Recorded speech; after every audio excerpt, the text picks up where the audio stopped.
I'm thankful to see another day. No, things aren't what I want them to be. No, I don't have all the things I want to have. But I'm thankful that I'm still here. I have another opportunity, another day to live, another chance to contribute, another chance to make a difference in life. It is ridiculously impossible to become a human being. I am one. I have other good things going for me as a human being, and I'm just grateful.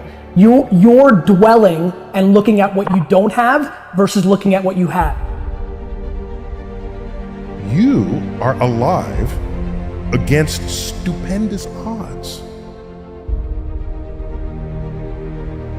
You are breathing air, observing sunsets, gazing into the night sky. Most people who could exist will never experience that. I need to constantly remind myself I'm not yet where I want to be, but I know I'll get there. I'm not where I want to be, but I am grateful. I am so grateful that I'm not where I used to be. I find 10 things to be grateful for before my feet hit the ground. 10 things, and they can't cost money. And especially if I'm feeling strained and stressed, I go over my gratitude list, because gratitude will reduce stress all day long. Happiness only requires that you are grateful. If you've got $1 billion and 3 beautiful children that love you and a beautiful husband or wife, but doesn't matter what you have if you're not grateful. If you live in an emotional home, a habitual pace of worry or frustration, your life's called worry and frustration. Perspective. And once you see gratitude and opportunity, life is fun. You get to decide if you're going to dwell and play prevent defense, or if you're going to see opportunity and be grateful and go on offense. I am not where I want to be, but I am so grateful. I am not where I used to be. If you didn't make me, you can't break me. If you didn't make the sun come up, you can't stop me. If you didn't make the moon shine at night, you can't stop me. My purpose, my will, my dedication, my motivation is all about doing the business, because guess what, ladies and gentlemen? That's what I'm about. I'm about that business. I'm about that life. You have to stay grateful. You can't take things for granted. We have so much abundance in the world, so much opportunity, and too many people are crying about what they don't have, instead of being so deeply grateful for what they have. Do all you can within your power and the power of others who love you to maximize what you can be, what you can think, what you can learn, how you can love, whatever it is. That's what you've got. Use it.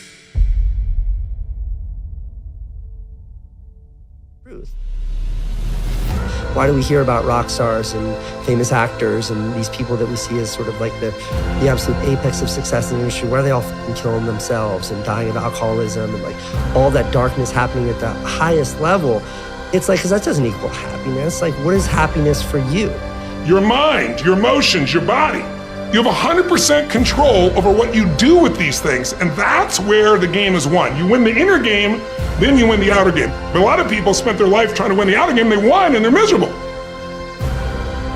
You look at your life as you look into the future and say, what fears am I holding on to? What fears that I'm allowing to imprison me, that's keeping me from breaking out, that's keeping me from living up to my true potential, that's keeping me from really being happy, that's keeping me from having a sense of adventure and excitement in my life? What's keeping me from controlling my destiny? What fears? And I'm giving that permission to. Notice what I said, that we must give our permission to fear to immobilize us. Because whatever discomfort you experience, whatever challenges or difficulty that it is, you got to handle it.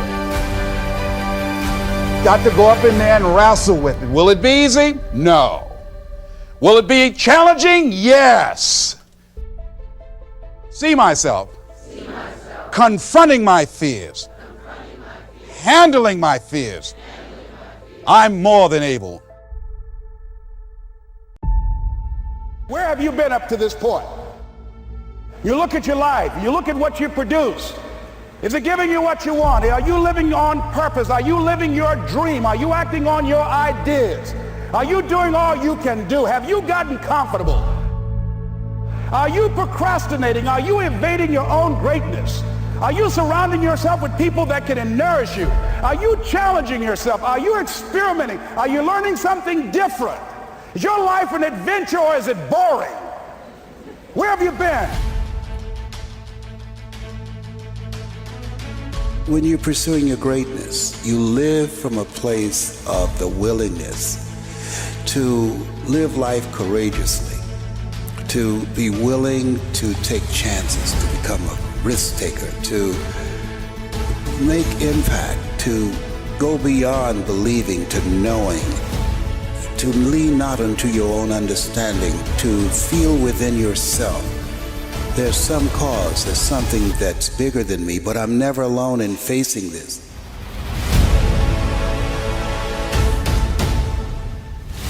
See, we don't have the courage, and that's what it takes, courage. It takes guts to do that which you know you need to do. If you don't have the courage to act, life many times will move on you and make you act. Life will whoop your butt so bad.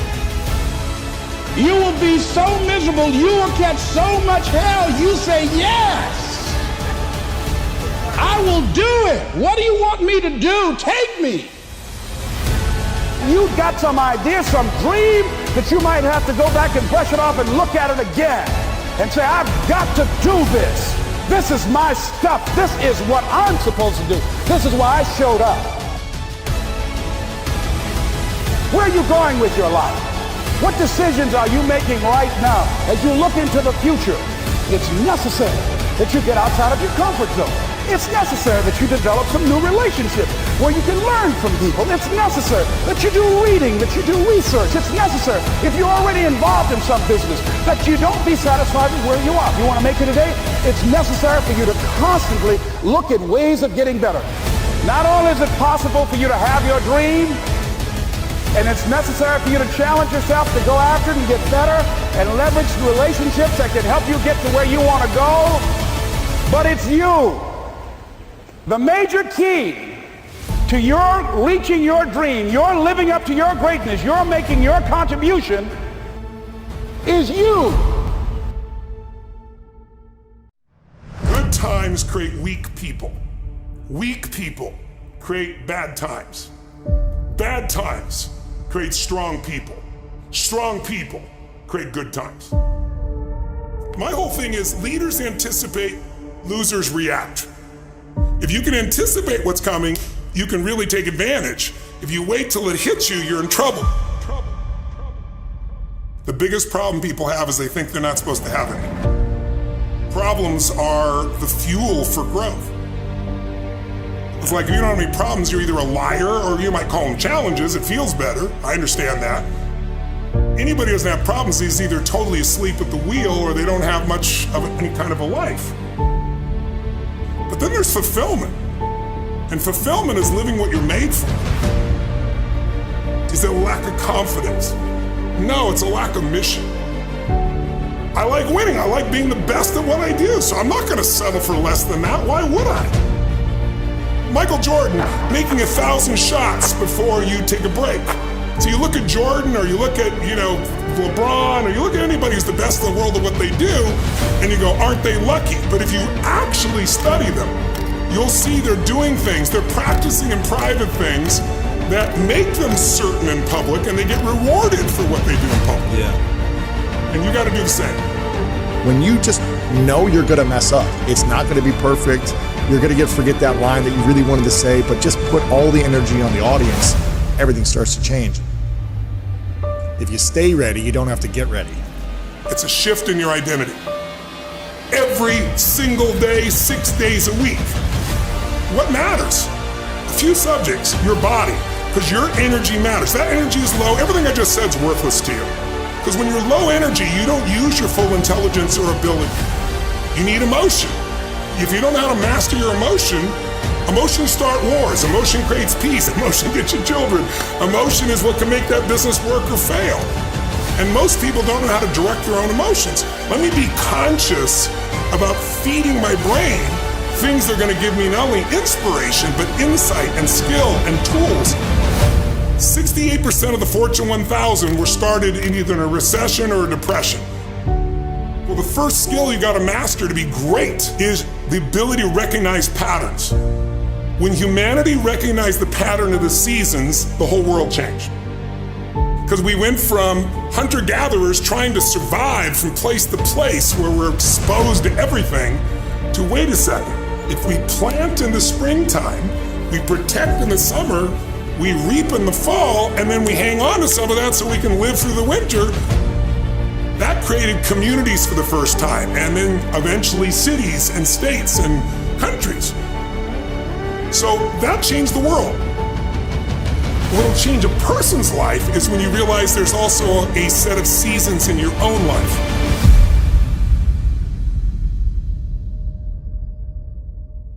And so think of it this way, 0 to 21 is springtime. Things are easy to grow in springtime. You don't have to do that much. Growing as a kid happens naturally. But overall, life is supporting you. It's sending you, teaching you, sharing with you. Now, when you get from 21 to 41 or 22 to 42, whatever range you want to talk about, you now are in the real world.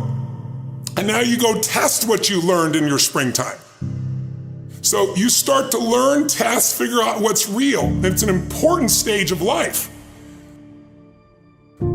42, 43 to 62, 63 is the power of your life. If you worked hard in the spring and the summer, and you put yourself out there and you planted, it's a reaping time. It's a time when you really become a leader.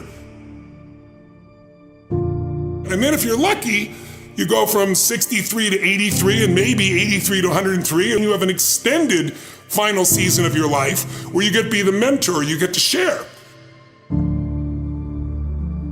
You get to make a difference. And maybe towards the end of your life, people look out for you again after you looked out for everybody else. That's kind of the cycle of life. What if you're born in 1910? World War I ends, the world looks like it's a great place, new technology, cars, radio, and then what happens? An explosion of abundance, the roaring 20s, and so you're a kid, you're 14, 15 years old, and you're like, I can't wait to get a car, to go. But what happened when that person hit the next stage of life at 19, 20, 21 years old? As they came of age, it's 1929. And suddenly, people are jumping out of buildings, total depression, dust bowl, nobody's got jobs. It looks horrific, and it was horrific. But did they get a break? No, when they turned 29, it's 1939. It looked like the whole world was gonna end. Hitler was sweeping across Europe, bombing London. It literally looked like the world as we know it was over. This is what gives me great optimism for everyone watching here. Winter's not forever. No pandemic lives forever. Everything changes and everything ends. And the good news about winter is it's always followed by springtime. What follows the night? The daytime. What a cool way to set it up if you were God or the universe. The first thing I do every single morning is I go in freezing cold water. And when you jump in, it never feels good to go in, but getting out, you feel incredible. But I do it for a different reason. I do it to train my brain to say, when I say now, it means now. When I say go, we go. I don't stand there because it's cold and go maybe in a minute when I'm ready. But I always do it because I've trained my brain. This is how we work. And if you train your brain to do that every single day, then it'll do it on the more difficult and important things in life. But the essence of it is, I change my body radically, and I do 3 things to make sure that my brain is primed. And what I mean by primed is, most people think their thoughts are their thoughts, Lewis, and you and I know better. Most people just don't understand that you are being primed all the time, and unless you prime yourself, you're gonna be primed by the environment. So I wanna take control of my brain, so I do 3 quick things. 1, I take 3 minutes of those 10 minutes, after I've changed my body, and I focus on 3 different events in my life that I'm grateful for. I usually pick 2 big ones and 1 small one. It could be as simple as a smile on my daughter's face, and it changes your biochemistry. Then real fast, I do this 3-minute process that's kind of like a blessing, and then 3 minutes, the last 3 minutes are called 3 to Thrive, where I focus on 3 things I want to accomplish, but instead of thinking I want to accomplish, I see, feel, and experience it as done. I feel grateful, I celebrate it, and it trains your brain. So in 10 minutes, I'm done. Third thing that I'll do, I immediately send a message or a text or an audio message to somebody as a sincere compliment. And I don't go, dude, great job, or wow, you're cool. I say, hey, listen, I saw you on Tuesday with those kids, and I saw you take that extra 20 minutes no one else did. And I just want you to know, I saw that, I thought that was incredible. So I'm always very specific so they know it's not just some positive thinking bullshit call, it's sincerely doing it. It makes me constantly look for the good in the people I work with. Fourth thing I do is whatever I don't want to do, the most challenging part of the day. What's a story we all love? It's the comeback story. It's the comeback, it's the Rocky, it's that music where all of a sudden you step back up and you take control and rock. Good times create weak people. Weak people create bad times. Bad times create strong people. Strong people create good times. The fact that you're still alive and still on this earth, even though it's been challenging and rough, and sometimes you get discouraged and uninspired to keep going. God has a plan. You will grow through what you go through.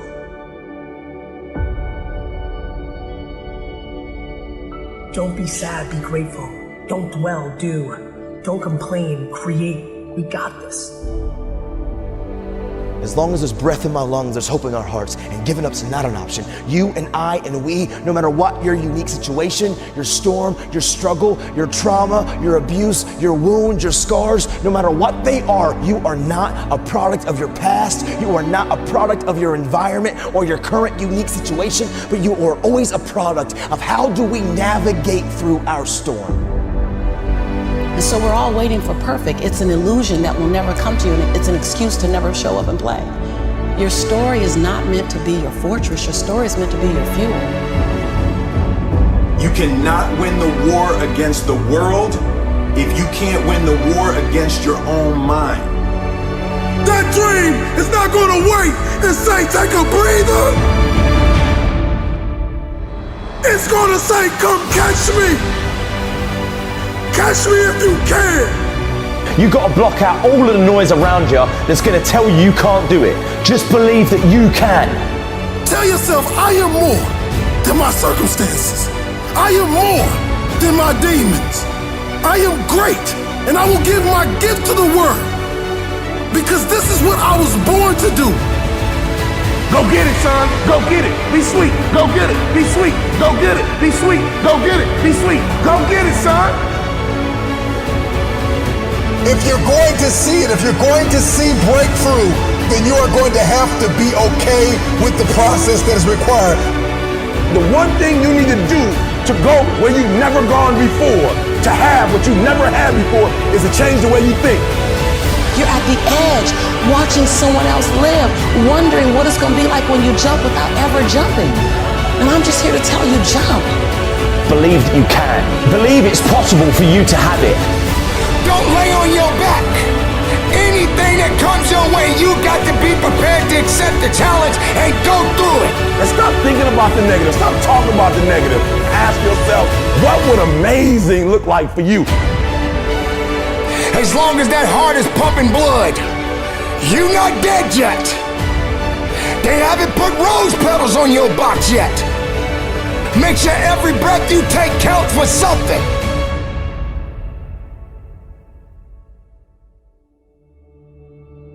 Continue to pursue purpose.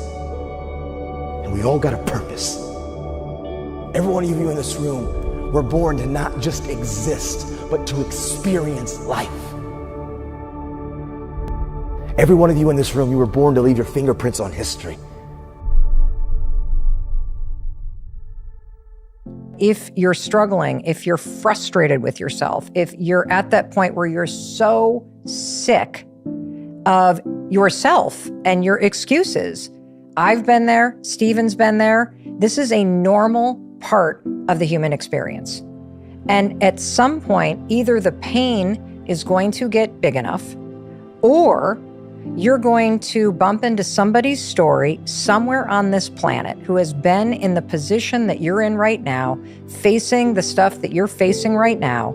And there is something about their story at this exact moment in time that will ignite something in you that is missing. And what is missing in you right now is hope.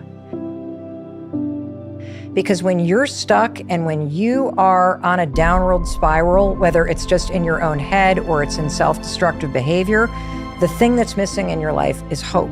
You don't believe right now that anything is going to make a difference. What if this is the time sobriety sticks? What if I go to therapy and I actually do change the way that I think? What if I could recover from this narcissistic abuse that I've, been kind of struggling with after that relationship or that marriage? What if I could get out of debt? If that person did it, maybe I could do it. And without either hope or that kind of rock bottom moment, I don't think you're going to change. Scratch is what makes you better. Scratch, friction, obstacles create growth. There's no friction when you're this far up in the game anymore. You think there is. That's right. When you achieve so much, the friction is minor. Because why? I'm sore. I'm going to get a massage today. I'm hungry. I'm going to eat today. The refrigerator is always full. So your comforts are now, so your discomfort is now very minuscule to your discomfort back here in the $7 a month place. So you have to go back to the total discomfort to then raise your level of where you're at now. I'm not saying stay there and stay there. Visit it. And then you raise your level. You begin to realize that your dream and your gifts have so much meaning and so much value for you till your hunger for them will begin to push you past the fear. Your hunger to have them will give you a special drive. As you work on yourself, as you begin to acknowledge your true identity, the true power that you have, the true capacity you have to bring about change, the miracle working power that you have within yourself to do the things that you want to do. And once we learn to make choices that will measurably pay us back, give us more residuals for longer term, for longer time in life, we start to fall into that wise place of being able to navigate the art of living, where life becomes a little bit more of a dance.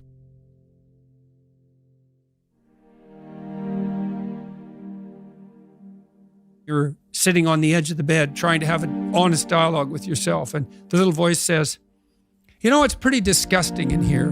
And you think, well, I'm way above such trivial niceties as organizing my room. It's like, well, that's pride.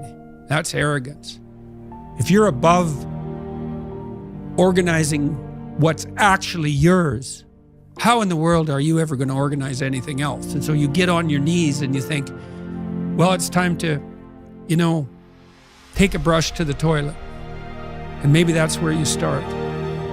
And that works. That works. You start making those micro improvements, like real micro improvements, real on the ground, actual micro improvements to things that are wrong, you'll improve unbelievably rapidly.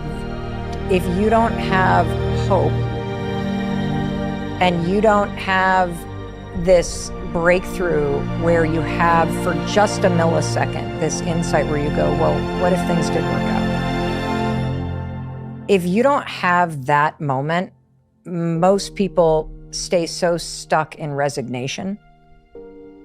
There are so many people that are not aware of how much better and how much more present and how much more joy they could experience in their life. See, when you are not filling your life with the things that you are capable of doing. See, we all have some stuff that we've been given. And I don't think that it's optional for us to sit on what we have. See, if you're sitting on what you have, what you've been given, and I think everybody's been given something to bring to the planet, that only you can do that, only you can perform that, only you can initiate that activity. And if you don't do that, if you're not filling in your life with your life work or your mission, then there are gaps in your life. And what we do when we're not living out our true identity, we begin to fill the gaps, we fill the holes with garbage. Success is getting what you want. Fulfillment is living what you're made for. This is dreams we're talking about. We're talking about dreams. Can you train your brain to appreciate? Because in the middle of whatever you're pissed off about or frustrated or fearful about or worried about, you're deleting all the things you can be grateful for, you can appreciate that are absolutely real. Be your own motivator, and you build yourself up.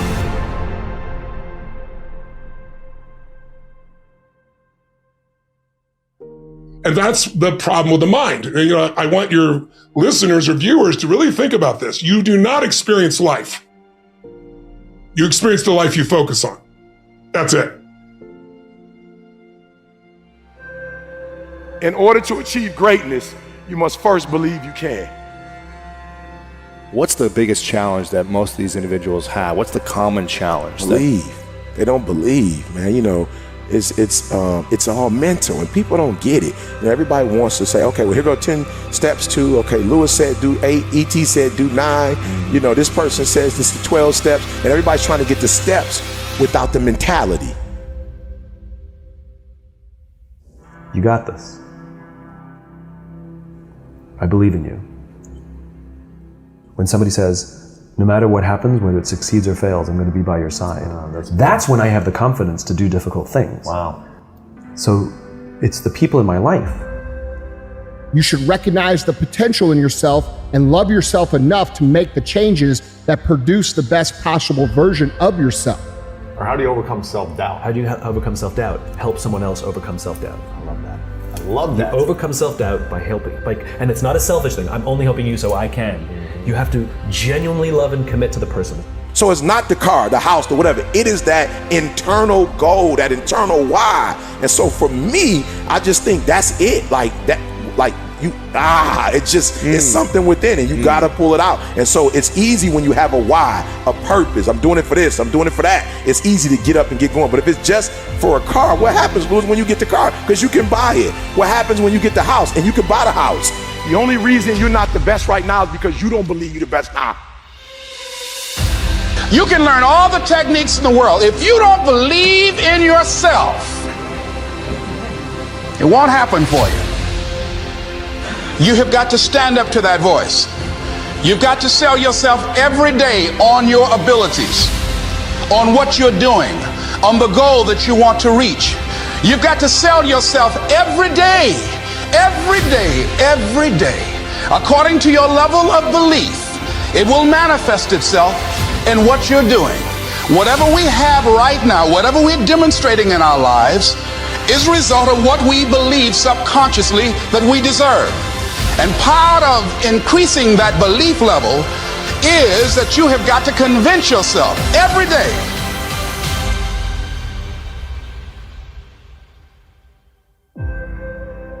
I believe I'm the best there is. I ain't apologizing for it to anybody. I think I'm the best thing since sliced bread.